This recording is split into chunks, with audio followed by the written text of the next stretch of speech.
venho aqui mostrar o Brasil diferente daquilo publicado em jornais ou visto em televisões. O Brasil mudou, e muito, depois que assumimos o governo em janeiro de 2019. Estamos há 2 anos e 8 meses sem qualquer caso concreto de corrupção. O Brasil tem um presidente que acredita em Deus, respeita a Constituição, valoriza a família e deve lealdade ao seu povo. Isso é muito. É uma sólida base se levarmos em conta que estávamos à beira do socialismo. Nossas estatais davam prejuízos de bilhões de dólares no passado. Hoje são lucrativas. Nosso Banco de Desenvolvimento era usado para financiar obras em países comunistas, sem garantias. Quem honrava esses compromissos era o próprio povo brasileiro. Tudo isso mudou. Apresento agora um novo Brasil, com sua credibilidade já recuperada diante do mundo. O Brasil possui o maior programa de parceria de investimentos com a iniciativa privada de sua história. Programa que já é uma realidade e está em franca execução. Até aqui foram contratados 100 bilhões de dólares de novos investimentos e arrecadados 23 bilhões de dólares em outorgas. Na área de infraestrutura, leiloamos para a iniciativa privada 34 aeroportos e 29 terminais portuários. Já são mais de 6 bilhões de dólares em contratos privados para novas ferrovias. Introduzimos o sistema de autorizações ferroviárias, o que aproxima nosso modelo ao americano. Em poucos dias recebemos 14 requerimentos de autorizações para novas ferrovias, com quase 15 bilhões de dólares em investimentos privados. Em nosso governo, promovemos o ressurgimento do modal ferroviário. Como reflexo, menor consumo de combustíveis fósseis e redução do custo do Brasil, em especial no barateamento de produção de alimentos. Grande avanço vem acontecendo na área do saneamento básico. O maior leilão da história do setor foi realizado em abril, com concessão ao setor privado do serviço de distribuição de água e esgoto no estado do Rio de Janeiro. Temos tudo o que o investidor procura: um grande mercado consumidor, excelentes serviços, tradição de respeito a contratos e confiança no nosso governo. Também anuncio que nos próximos dias realizaremos o leilão para a implementação da tecnologia 5G no Brasil.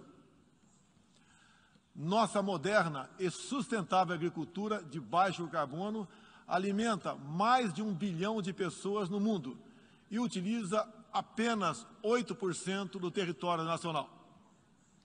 Nenhum país do mundo possui uma legislação ambiental tão completa quanto a nossa. Nosso Código Florestal deve servir de exemplo para outros países. O Brasil é um país com dimensões continentais, com grandes desafios ambientais. São 8,5 milhões de quilômetros quadrados, dos quais 66%, 2/3, são vegetação nativa, a mesma desde o seu descobrimento em 1500. Somente no bioma amazônico, 84% da floresta está intacta, abrigando a maior biodiversidade do planeta. Lembro que a região amazônica equivale à área de toda a Europa Ocidental. Antecipamos de 2060 para 2050 o objetivo de alcançar a neutralidade climática. Os recursos humanos e financeiros destinados ao fortalecimento dos órgãos ambientais foram dobrados, com vistas a zerar o desmatamento ilegal. E os resultados desta importante ação já começaram a aparecer. Na Amazônia, tivemos uma redução de 32% do desmatamento no mês de agosto, quando comparado a agosto do ano anterior. qual país do mundo tem uma política de preservação ambiental como a nossa? Os senhores estão convidados a visitar a nossa Amazônia. O Brasil já é um exemplo na geração de energia, com 83% advinda de fontes renováveis. Por ocasião da COP26, buscaremos consenso sobre as regras do mercado de crédito de carbono global. Esperamos que os países industrializados cumpram efetivamente seus compromissos com o financiamento de clima em volumes relevantes. O futuro do emprego verde está no Brasil. Energia renovável, agricultura sustentável, indústria de baixa emissão, saneamento básico, tratamento de resíduos e turismo. Ratificamos a Convenção Interamericana contra o Racismo e formas correlatas de intolerância. Temos a família tradicional como fundamento da civilização.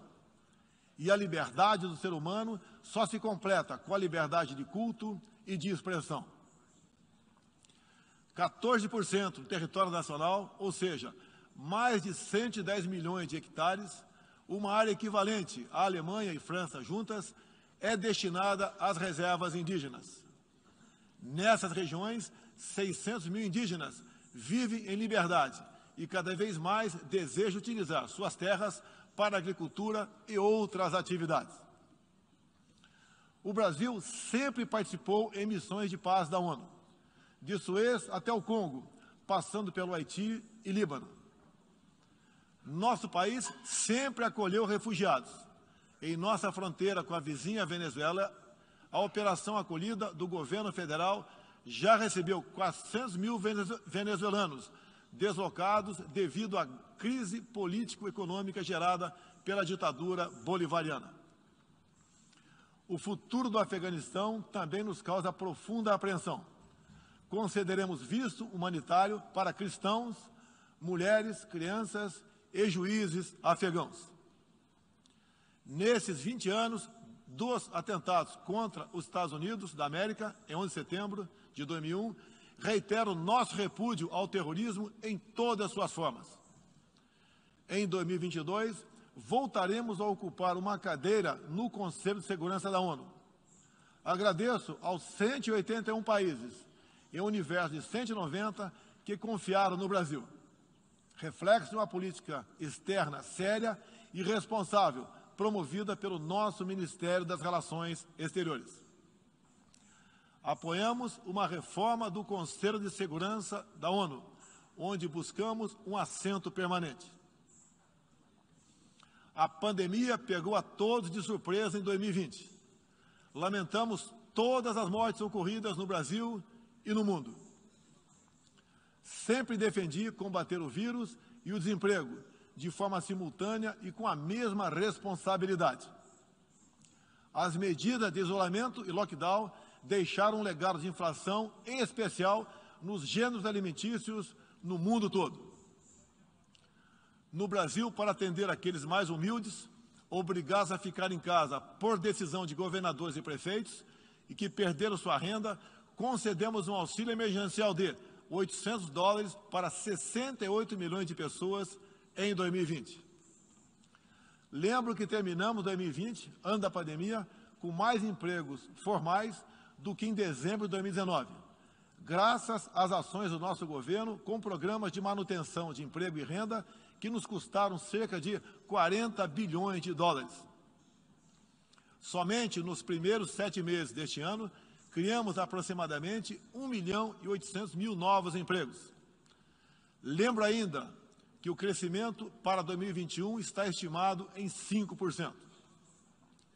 Até o momento, o governo federal distribuiu mais de 260 milhões de doses de vacinas e mais de 140 milhões de brasileiros já receberam, pelo menos, a primeira dose, o que representa quase 90% adulta. 80% da população indígena também já foi totalmente vacinada. Até novembro, todos que escolheram ser vacinados no Brasil serão atendidos. Apoiamos a vacinação.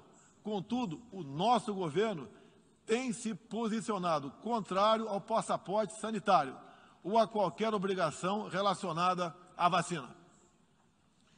Desde o início da pandemia, apoiamos a autonomia do médico na busca do tratamento precoce, seguindo recomendação do nosso Conselho Federal de Medicina. Eu mesmo fui um desses que fez tratamento inicial. Respeitamos a relação médico-paciente na decisão da medicação a ser utilizada e no seu uso off-label. Não entendemos porque muitos países, juntamente com grande parte da mídia, se colocaram contra o tratamento inicial. A história e a ciência saberão responsabilizar a todos. No último 7 de setembro, data da nossa independência, milhões de brasileiros, de forma pacífica e patriótica, foram às ruas, na maior manifestação de nossa história.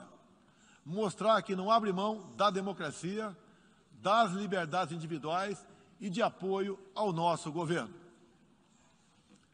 Como demonstrado, o Brasil vive novos tempos.